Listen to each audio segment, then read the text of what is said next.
신학대학원을 다니고 있던 시절쯤에 제가 어느 교단에서 목사 안수를 받아야 할 것인가 하는 문제를 가지고 심각하게 고민하고 있던 시절이었습니다. 그래서 이제 제일 좋은 게 그 교단의 목회자들이 어떻게 노회나 이런 것들을 하는 거를 이제 좀 가볼 수 있는 기회를, 그래서 이제 전도사의 자격으로 그런 참여할 수 있는 기회가 있었습니다. 하필 제가 이제 그때 갔는데 어떤 모 교단에서 오늘 고린도전서 5장에 나와 있는 이런 비슷한 이슈가 가슴이 아프지만 제기가 되고 있었습니다. 교회의 중요한 직분을 맡은 자가 성적인 방종을 했던 일들이 이슈가 되어서 노회의 그 문제가 7위권으로 올라와 있었습니다. 정말 여러분, 그런 안이 올라오면 노회도 시끄러워집니다. 제 기억에 아마 이제 이런 의견이 왔다 갔다 했던 것 같아요. 7위를 당연히 해야 된다. 또 한편에서는 그 7위를 하자고 하는 분들을 향해서 왜 이렇게 사랑이 없냐? 이제 막 그 고성이 막 오가더라고요. 한쪽은 7위를 해야 된다. 한쪽은 왜 이렇게 사랑이 없냐? 그러면서 이제 하는 말이 당신은 뭐 다른 사람이냐? 이런 논리를 피시더라고요. 뭐 당신이나 지금 저 잘못했다고 하는 저분이나 크게 다를 바 없는 똑같은 죄인들인데 뭐 뭘 근거로 7위 하겠다 이렇게 오히려 그 7위를 해야 된다고 하시는 분들을 향해서 hir랑하는 목소리를 들을 수 있었습니다. 제가 전도사 때였는데 이 교단에는 오지 말아야 되겠다 이런 생각을 그때 제가 하게 됐습니다. 오늘 이제 그와 비슷한 이야기가 이 고린도전서 5장에 등장합니다. 4장까지 이슈는 교회의 분열에 대한 이슈였는데 이제 5장에 들어와서 고린도 교회 이슈가 확 바뀝니다. 교회에 음행하고 있는 사람에 대한 사도 바울의 어떻게 행해야 할 것인가에 대한 내용들을 다루게 되는데 1절에서 우리가 5절까지 본문 말씀을 같이 읽도록 하겠습니다. 고린도전서 5장 1절에서 5절까지입니다. 여러분, 지금 같이 저희가 읽었던 고린도전서 5장 1절에서 5절까지 본문은 이렇게 좀 5절까지를 다음과 같은 맥락에서 저희들이 생각해 볼 수 있을 것 같아요. 첫 번째는 이제 1절은 음행의 소문에 대한 내용이고요. 2절은 교회가 그것에 대해서 어떠한 태도를 보여주고 있었는가. 그리고 3절에서 5절까지는 바울이 이 일에 대해서 이제 어떻게 간섭해서 이야기를 하는가 하는 이런 맥락으로 1절에서 5절이 구성되어 있습니다. 자, 첫 번째 1절은 바울이 음행하고 있다고 하는, 고린도 교회에 음행이 있다고 하는 이야기가 바울의 귀에 들렸습니다. 이 음행과 관련된 이야기가 어떤 경로를 통해서 바울의 귀에 들어가게 됐는가를 정확하게 말하기는 쉽지는 않습니다. 바울이 정확하게 말하고 있지는 않거든요. 바울이 1장 11절에서 글로에의 집의 편을 통해서 그러니까 인편을 통해서 바울이 고린도 교회의 이야기를 듣게 되었던 것 같아요. 그런 측면도 분명히 있습니다. 그런데 이 음행에 관련된 이야기가 이렇게 글로에의 편을 통해서, 집에 있는 사람들을 통해서 사적으로 얘기가 들어온 것인지, 아니면 이것이 보다 더 넓은 의미에서 소문과 같은 것으로 고린도 교회에 전해졌는지에 대해서는 정확하게 본문이 딱 집어서 뭘 말하고 있지는 않습니다. 다만 개역 개정에 보면 1절에 들으니 이렇게 돼 있죠. 그렇죠? 들으니. 근데 이 들으니라는 말을 사실은 원래 바울은 두 단어를 사용했거든요. 근데 이거를 그냥 개역 개정은 한 단어로 들으니라고 이렇게 번역해 놨어요. 바울이 쓴 단어는 문자적으로는 어떤 의미이냐면 어느 곳에서나 들리니 이런 뜻입니다. 그러니까 아마 이런 의미가 아닐까 싶어요. 지금 바울이 말하려고 하는 건 고린도 교회의 그 음행 사건이 어느 곳에서나 들려지고 있다. 그러니까 누가 이것을 갖고 와서 이야기했을 가능성도 있고, 워낙 이 이야기가 유명한 이야기가 되나서 그 이야기가 바울의 귀에 소문으로 들렸다. 두 가지가 사실은 다 가능성이 있겠죠. 그러니까 바울이 말한 걸로 봐서는 이 이야기가 어느 곳에서나 들려지고 있다라는 말은 이 이야기가 꽤나 충격적인 이야기이기 때문에 소문으로 삽시간에 고린도 교회 주변과 또 그 지역 주변에 있는 도시들에까지 전달됐다. 아마 이런 이야기로 저희들이 생각해 볼 수 있을 것 같습니다. 그 소문의 내용을 보면 왜 이 이야기가 이야기거리가 됐는지를 저희들이 가늠해 볼 수 있습니다. 이 소문의 내용이 뭐였죠? 어떤 사람이 있었는데 아버지의 아내를 취했다. 보통 성경에서 아내를 취했다라고 하는 것은 결혼 관계에 들어가게 되었다라는 것에 대한 관용적 표현입니다. 그러니까 아내를 취했다라는 말은 이제 그것이 결혼 관계가 되었다라는 것을 나타내는 성경의 관용적 표현인데, 지금 여기 누구를 취했대요? 아버지의 아내를 취했다. 이거 무슨 말이 될까요?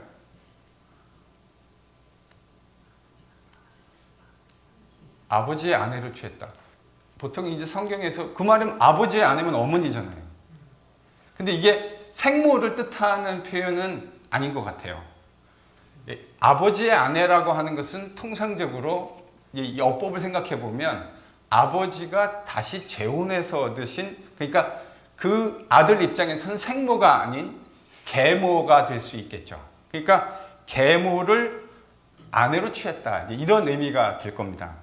아마도 의미가 저는 이런 의미가 될 것 같은데, 아버지의 아내를 취했다라는 말은 아버지께서 돌아가시고 난 후에, 그래서 홀로 남겨진 계모와 이 고린도 교회에 있었던 성도라고 하는 어떤 한 사람이 사실혼 관계에 들어가게 된 것으로 저희들이 본문을 이해하는 것이 적절해 보입니다. 그러니까 이게 뭐가 된 거죠? 계모라 할지라도 근친상간인 거죠. 근친상간이 되는 거죠. 이 말은 고린도라는 사회가 그 당시에 참 성적으로 방종했던 사회였음에도 불구하고 고린도라는 사회에서도 꽤나 파괴적이고 충격적인 이야기였던 것으로 생각됩니다. 바울이 지금 그런 이야기를 들은 거죠. 어떤 사람이 자신의 아버지의 계모와 사실혼 관계에 들어가게 되었다. 근데 충격적인 얘기는 그 사람이 바로 자기가 교회를 세웠던 고린도 교회의 성도 중에 한 명이었다는 사실을 바울이 알게 된 겁니다. 고린도 교회에서, 세상 고린도에서 일어나도 충격적인 이야기가 고린도 교회라고 하는 곳에서 발생했다는 말입니다. 기독교인이 아닐지라도 정상적인 상식을 가지고 있는 사람이라면 비윤리적인 일이라고 지탄할 수 있는 일이 그리스도의 몸인 교회, 성도라고 하는 이름을 가지고 있는 사람에게서 발생한 겁니다. 2절은 그러한 음행의 사건에 대해서 고린도 교회가 어떠한 모습을, 어떠한 태도를 취했는가 하는 이야기를 다뤄주고 있습니다. 여러분, 2절을 같이 한번 읽어볼까요? 다시요. 보통 이런 일이 일어나면 이 일이 매우 수치스러운 일이 되지 않았겠습니까? 그래서 수치스러운 일이 되어서 그것을 고린도 교회가 당연히 애통해하는 그런 일이 일어났을 거라고 생각할 수 있는데, 오늘 바울이 2절에서 쓴 글을 보면 고린도 교회 성도들은 이런 일이 일어났음에도 불구하고 어떻게 반응했다고요? 교만해졌어요. 교만한 자세를 버리지 않았다고 하는 사실을 저희들이 발견하게 됩니다. 아니, 도대체 이런 일이 일어났는데 어떻게 교만한 자세를 취할 수 있었을까? 저희들이 선뜻 이 본문에 있는 내용이 머릿속에 잘 와닿지는 않습니다. 우리의 정수로 생각하면 아니, 이런 일이 있으면 수치스럽고 또 잘못을 회개해야 하는 일이 너무 당연한 상식적인 일인데 어떻게 고린도 교회는 이 일에 대해서 교만한 자세를 취하게 되어졌을까? 6절을 보면요, 저희들이 다음 주에 볼 텐데 6절을 보면 여전히 이 교회가 이런 더러운 음행에 직면하여서도 자랑하고 있는 자세를 취하고 있다고 하는 뉘앙스를 받게 됩니다. 도대체 어떻게 이럴 수 있었을까? 고린도 교회 성도들은 그 일이 작은 일이라고 생각했던 것 같아요. 무슨 말이냐면 여러분 사실 가치라고 하는 것은 어떤 지역이나 또 어떤 가치관을 가지고 있느냐에 의해서 매우 상대적일 수 있습니다. 제가 신학교를 다닐 때 나이지리아에서 그 공부를 하러 온 목사님이 한 명 있었습니다. 근데 이 목사님이 그러니까 우리는 나이지리아에서 왔다 그러니까 다 같은 나라에서 온 분이라고 생각하고 있었는데 그 나이지리아에서 온 목회자들하고 얘기를 하다 보니까 이 나이지리아 사람들은 아프리카에 있는 목사님들은 나라 개념보다는 부족 개념이 훨씬 더 중요하더라고요. 그래서 같은 나이지리아지만 저 사람은 나랑 다른 트라이브, 다른 부족에서 온 사람이다 그러면 문화도 다르고 사고방식도 다르고 심지어 언어도 다르고 완전히 다르더라고요. 근데 이제 어떤 한 목사님이 약간 이슈가 학교에서 된 적이 있었는데 그 문화권에서는 이분이 목사님인데 일부 다처의 문화 안에서 기독교를 받은 거예요. 그러다 보니까 그 문화권 안에서는 일부 다처라고 하는 것이 전혀 잘못된 것이 아닌 것처럼 기독교임에도 불구하고 그렇게 받아들여지는, 그러니까 이제 그런 생각을 가지고 있는 분이 학교에 왔으니까 그 학교에서 만나는 여학생들이 있지 않겠습니까? 그러니까 그분이 그런 생각을 가지고 있으니까 대하는 태도에 매우 부적절해 보이는 태도들이 있었고 그것이 한번 학교에서 이슈가 되었던 적이 있습니다. 지금 고린도 교회 성도들은 이런 일이 일어났는데도 이와 같은 일을 작은 일로 정확하게 어떤 이유인지를 딱 찝어서 말하기는 좀 어렵지만 이러한 일을 작은 일로 여겼던 것 같습니다. 아마도 그들이 가지고 있는 신비한 지식, 고린도전서를 연구하는 신약학자들은 이렇게 생각하는데 그들이 신비한 큰 비밀스러운 지식을 가지고 있기 때문에 그에 비하면 이러한 것들은 별로 중요한 일이 아니다, 작은 일이라고 생각했던 것 같고, 또 여러분 아시는 대로 고린도 교회는 큰 신비한 영적인 은사들도 많이 있지 않았습니까? 그러니까 이제 그런 것들에 비해서 이와 같은 일들은 매우 작은 일인 것처럼 그들이 생각했던 것으로 보입니다.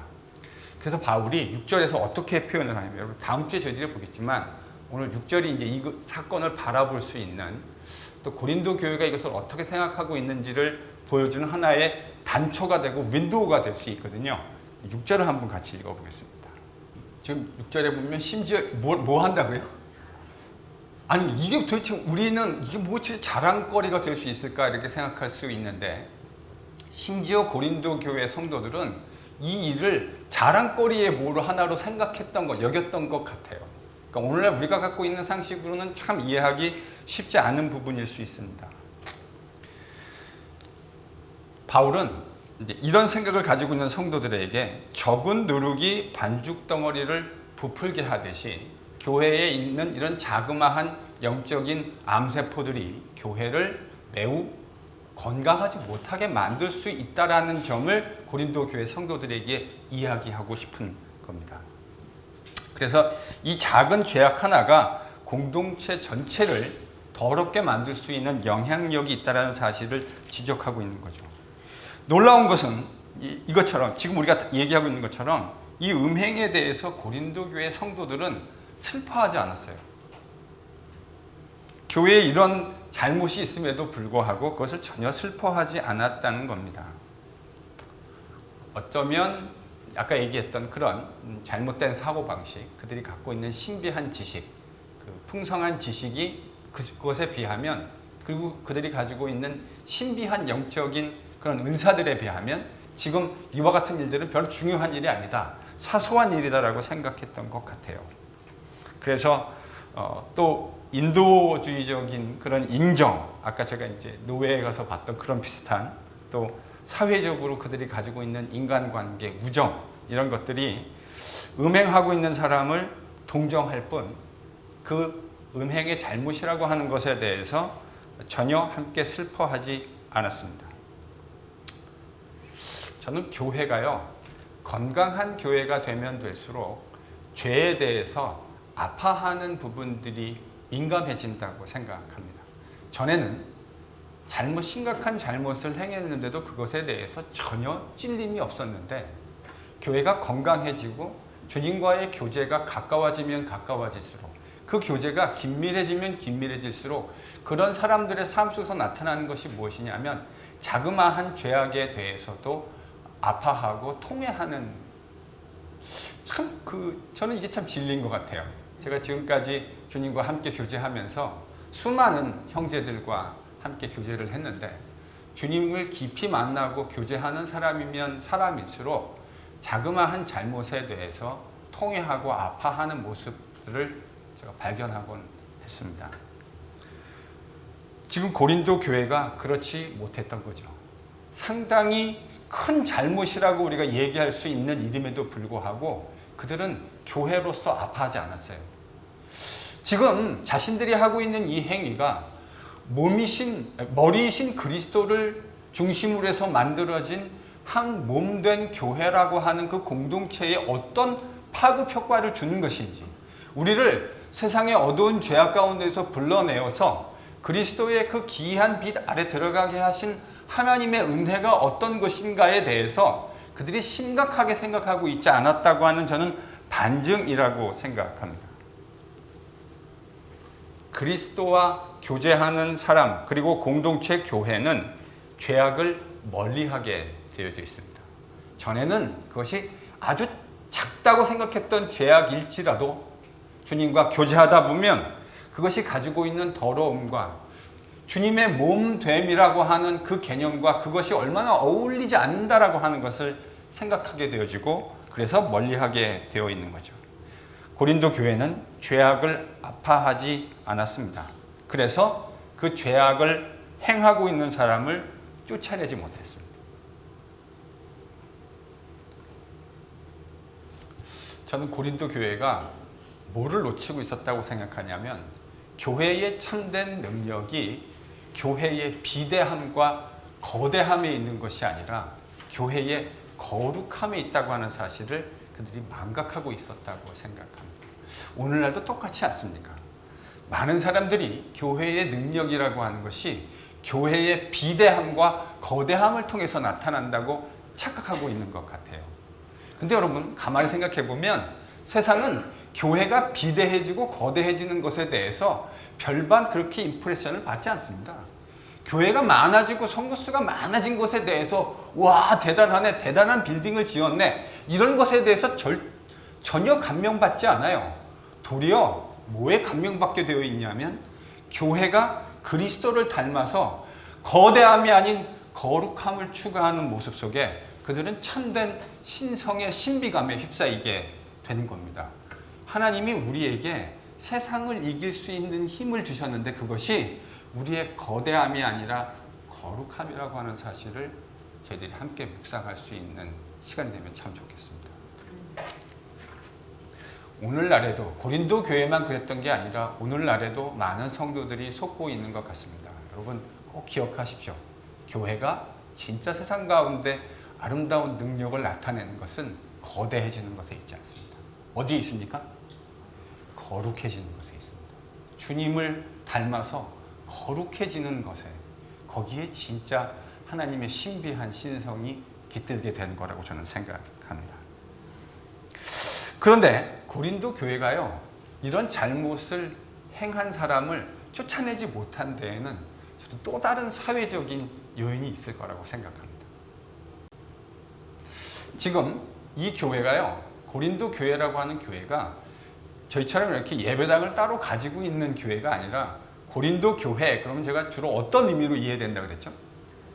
고린도라고 하는 도시에 가정교회로 모이고 있는 여러 교회들이라는 의미라 그랬잖아요. 그러니까 고린도 교회는 어떤 특정 가정을 제공해 줄 수 있는 후견인, 그 스폰서를 해줄 수 있는 그 후견인을 중심으로 해서 가정교회가 운영되었던 것으로 보입니다.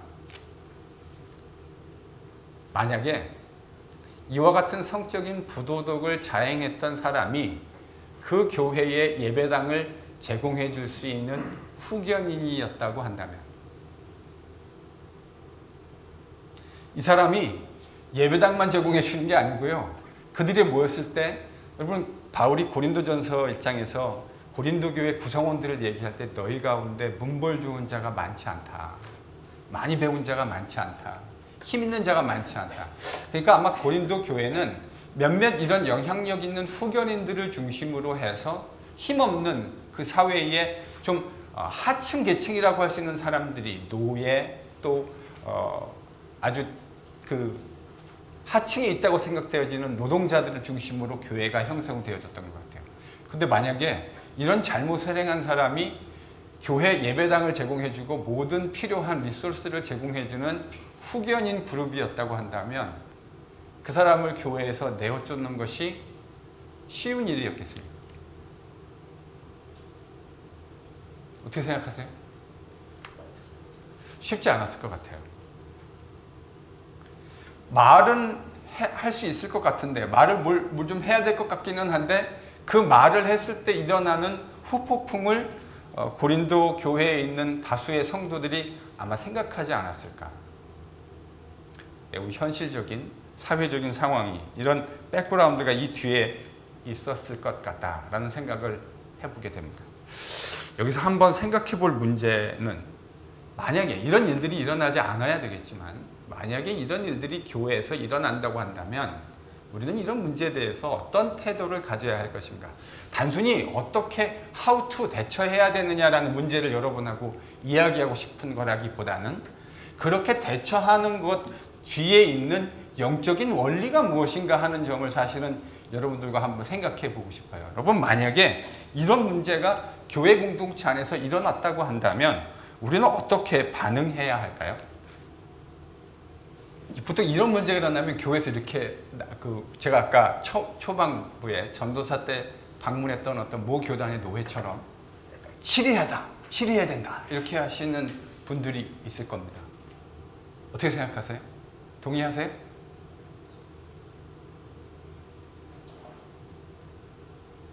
치리하면 안 되는 건가요? 치리해야 된다 이렇게 이야기하는 분들이 있어요. 그럼 이제 꼭 나타나는 분들, 꼭 이런 교회에 이런 분들이 있더라고요. 저도 뭐 이것을 많이 겪는 게 무슨 좋은 일이겠습니까?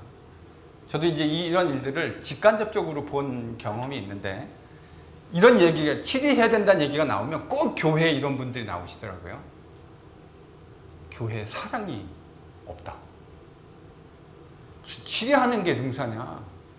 그러면서 이제 아까 제가 말씀드렸듯이 뭐 당신은 뭐 그렇게 치리해야겠다는 사람을 이제 힐난하면서 뭐라 하냐면 당신은 뭐 그 사람하고 뭐 별반 다르지 않은 사람인데 저 사람은 왜 치리해야 되냐 이런 식으로 다소 감정적으로 나오는 경우들을 저희들이 종종 보게 되기도 하고 그런 이야기를 듣게 되기도 합니다. 여러분 어떻게 생각하십니까?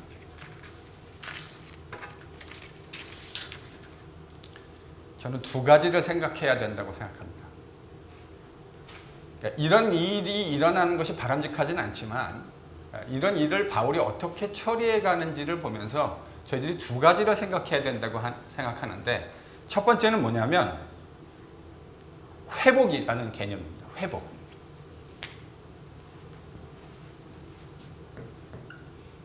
우리가 교회로서 이와 같은 일을 다룰 때 꼭 생각해야 하는 개념이 뭐냐면 회복입니다. 또 하나는 정결입니다. 이거를 정확하게 딱 아이덴티컬한 건 아니지만 이거를 개인적 차원이라고 부를 수도 있을 것 같아요. 회복이라는 것이 개인적 차원의 이야기라고 한다면 정결이라고 하는 것은 공동체적 차원입니다.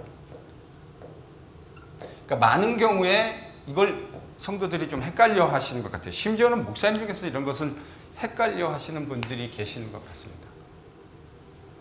자, 제가 한번 물어보겠습니다. 그런 문제가 있었다고 한다면 여러분 이거 치리해야 됩니까? 치리해야지 말아야 합니까? 갑으로 대답하십시오. 자, 치리해야 된다. 손을 들어보십시오. 한번. 치리해야 된다. 치리하면 안 된다. 보세요. 이렇다니까요. 이런 일이 일어났을 때 치리해야 한다고 하는 분들의 이야기도 합리적인 부분이 있습니다. 치리해야지 말아야 된다고 말하는 분들의 마음도 이해할 것 같습니다. 왜 이해할 것 같냐면 사실은 이 7일을 해야 되는 우리들도 사실 여기 이 죄악에서부터 별반 자유로운 사람은 아니지 않습니까? 정직하게 이야기하면.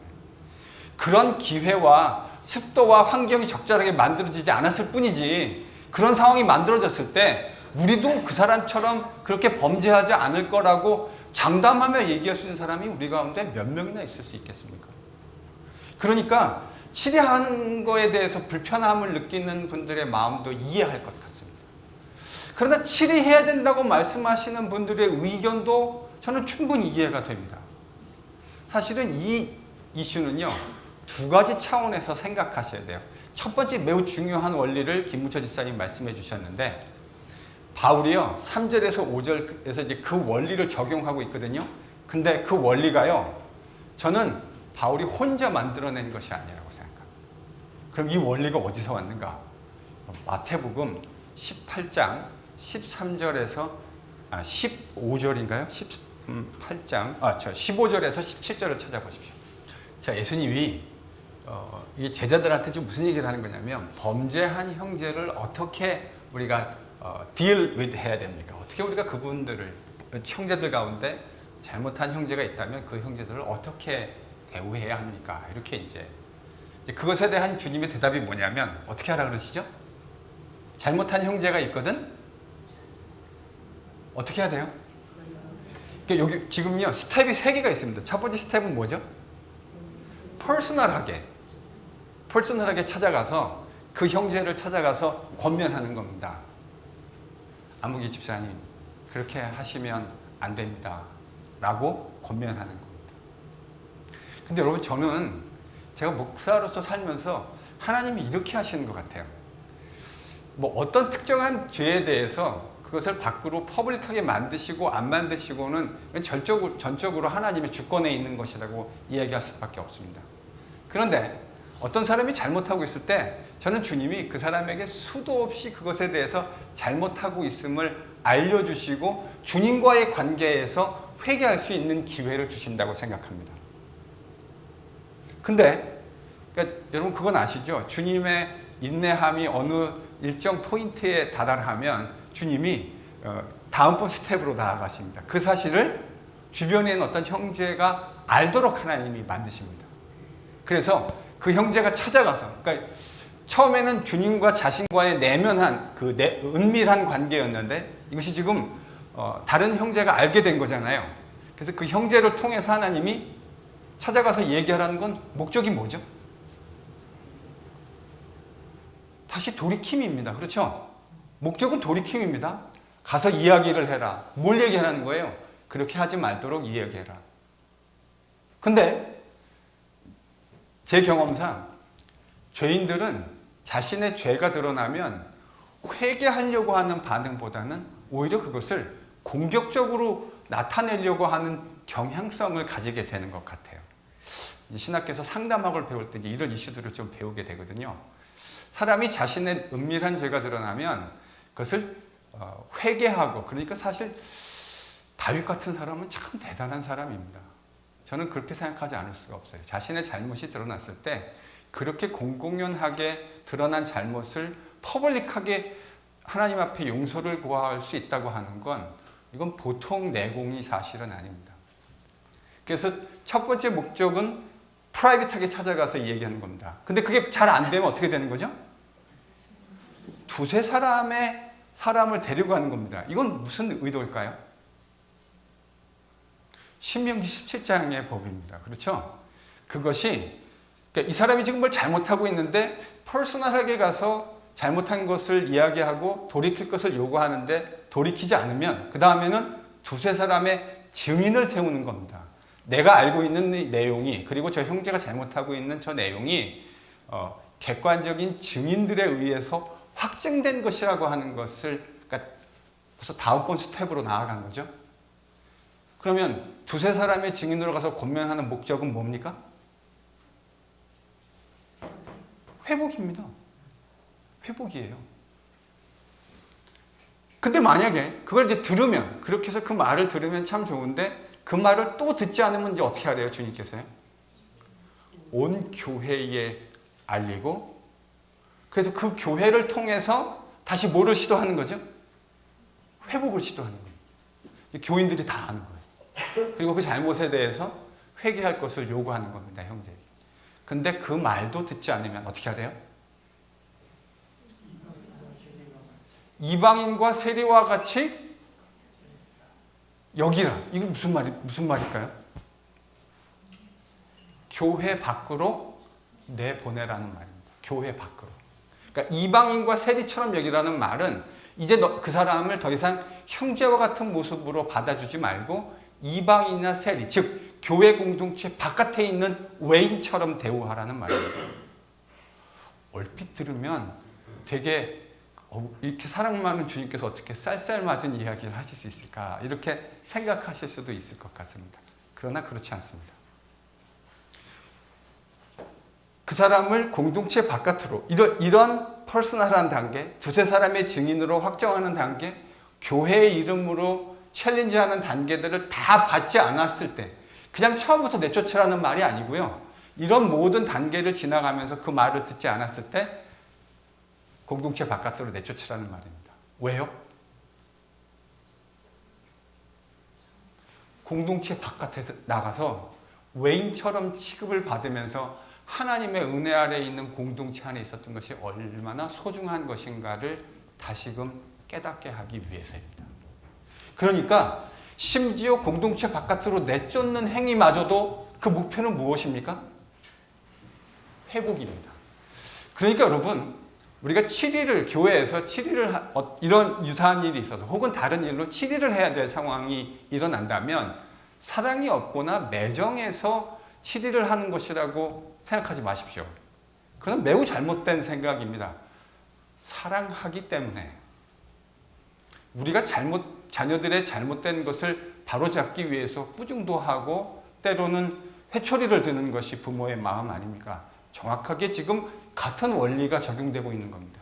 이와 같은 일을 하는 이유는 공동체 안에 있는 그 형제를 다시금 정결한 형제로 회복하기 위한 조치입니다.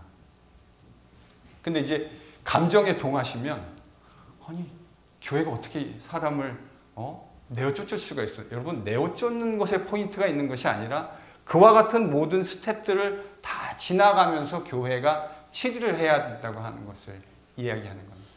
그 말을 다 듣지 않으면 어떻게 하라고요? 그때 최후 방법이 교회 바깥으로 내보내는 겁니다. 그래서 당신은 그리스도의 교회의 아름다운 덕을, 그 아름다움을 현저하게 저하시켰습니다. 그렇기 때문에 우리가 정한 교회의 공동체적인 만약에요, 이런 일들을 묵과해주고 놔두면 그 일이 다른 형제들에게 전염이 될 수 있는, 바울은 그걸 누룩이라는 말로 6절에서 표현했거든요. 그런 잘못된 행동들을 그냥 우리가 했는데도 아무 상관없어. 그거를 그 값싼 사랑이라는 이름으로 끌어안았을 경우에 그것이 공동체에 심각한 해악을 끼칠 수 있다고 하는 것을 바울이 이야기합니다. 그래서요, 이와 같은 일을 다룰 때에는 우리는 늘 두 가지 측면들을 동시에 염두에 두고 있어야 합니다. 회복과 정결.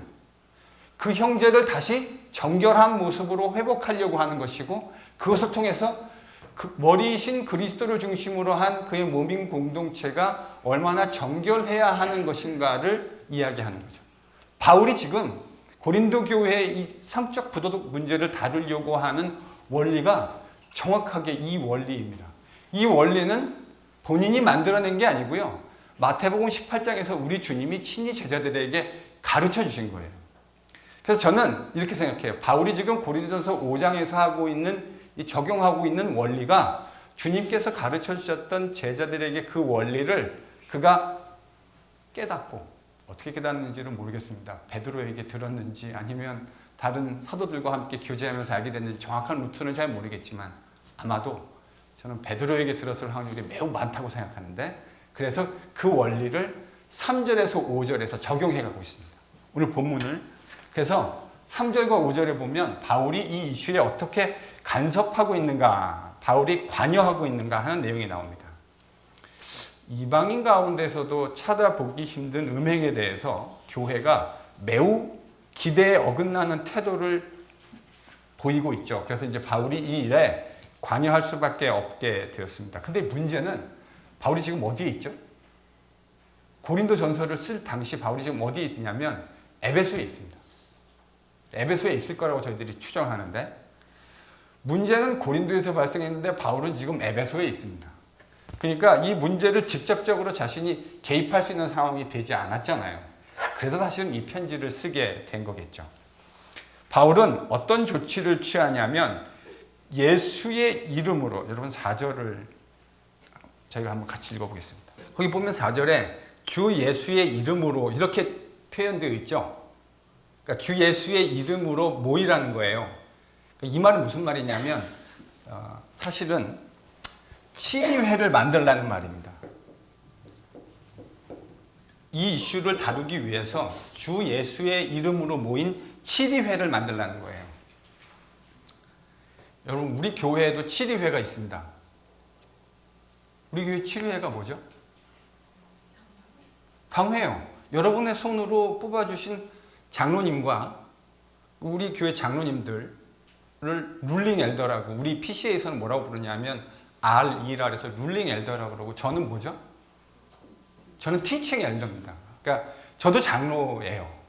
근데 제가 하는 역할을 좀 구별하기 위해서 목사라고 하는 것으로 부르고 있는데, 사실은 공식적인 PCA의 그 네이밍은 장로님들은 룰링 엘더고 저는 티칭 엘더입니다. 그래서 이 분들이 함께 모여서 교회에 뭐를 이루는 거죠?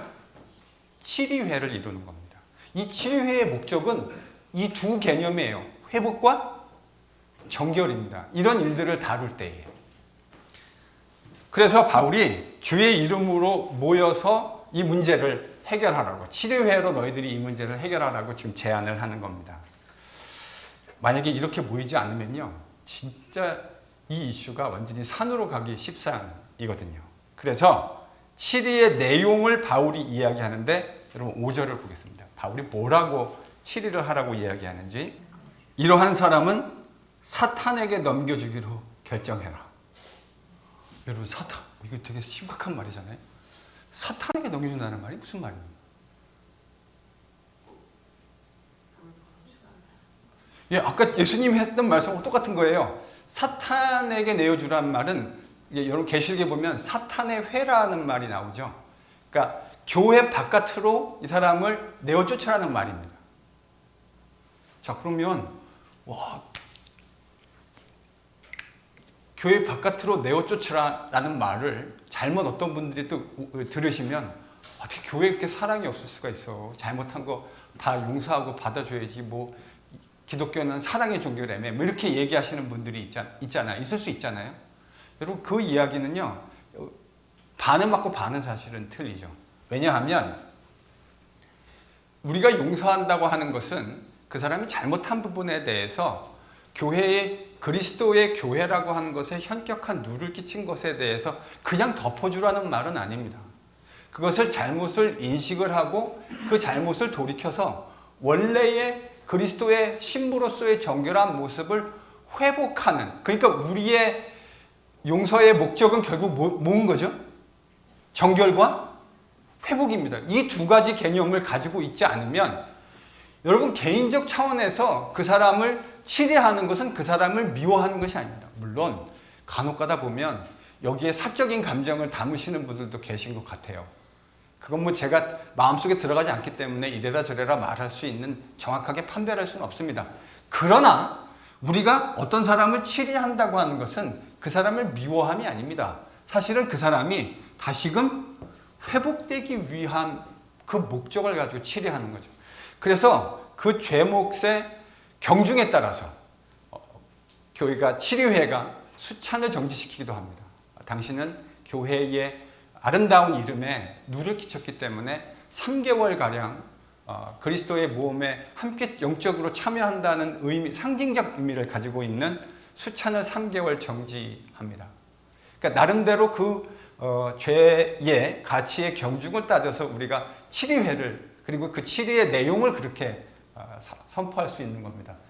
그렇게 하는 이유는 교회의 정결을 도모하고, 그리고 그 형제가 다시금 회복되기를 바라는 겁니다. 저는 개인적으로 저희 교회에서 치리회라는 이름으로 만날 일이 없기를 소망합니다. 정말로 그렇습니다. 그런데 간혹 살다 보면 우리가 원하지 않지만 그런 일을 해야 할 경우도 생길 수 있습니다.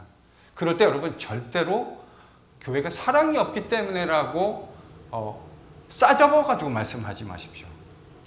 정확하게 그렇게 할 겁니다. 어떻게 하냐면 18장에서 주님이 어떻게 하라 그랬죠?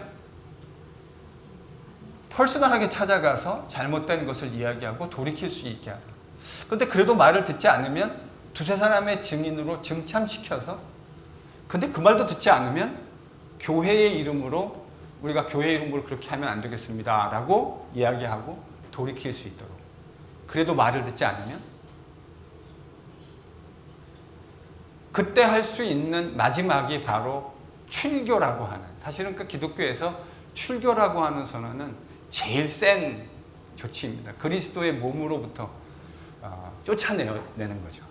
그러나 여러분 그것도 기억하십시오. 그런 조치마저도 궁극적으로 뭐 하려고 하는 거죠? 그를 다시금 하나님의 은혜 안으로 회복시키려고 하는 조치예요. 그 이야기를 바울이 5절에서 이렇게 하고 있습니다. 다시 한번 5절을 읽어볼까요? 바울이 정확하게 표현해주고 있죠. 이렇게 그를 사단의 회로 내어 쫓으라고 말하는 이유는 뭐냐면, 설령 그의 육신이 멸망하게 되어지더라도 그의 영혼이 구원을 받게 하기 위함이다. 그러니까 저희들이 마태복음 18장에서 읽었던 주님이 가르쳐 주신 그 원리를 바울이 지금 정확하게 이 음행한 자의 케이스에 적용하고 있는 것을 저희들이 보게 되는군요. 바울이 그를 사탄의 회에 내어주라고 한 말은 그가 멸망받기를 바란다는 말이 아닙니다. 도리어 그가 내가 그리스도 안에서 누렸던 그 기막힌 은혜가 어떤 것인지, 어리석게 실수와 그의 허물로 인해서 상실하게 되었지만 그것이 얼마나 값진 것인지, 그런 거 있잖아요. 바깥에 나가보니까, 탕자도 그렇잖아요. 아버지의 아들로 살 때는 그 기막힌 은혜를 몰랐고 특권을 몰랐는데 바깥에 나가가지고 살다 보니까 그것이 얼마나 좋은지를 깨닫게 되어진 거죠. 떠나보니까, 우리 그런 거 경험할 때 있지 않습니까? 막상 떠나보니까 그것이 얼마나, 내가 누렸던 것이 얼마나 소중하고 값진 것인가를 깨닫게 되어지는 거죠. 바울이 정확하게 지금 그 이야기를 하고 있는 겁니다. 그래서 그가 그의 영혼이 멸망받기를 바라는 것이 아니라 도리어 회개하고 은혜로 돌아오게 함을 목적으로 해서 바울이 이와 같은 치료의 조치를 내리고 있다고 하는 것을 저희들이 보게 됩니다. 이러한 조치를 통해서 바울이 머릿속에 생각하고 있는 컨셉은 두 가지입니다. 뭐라고요?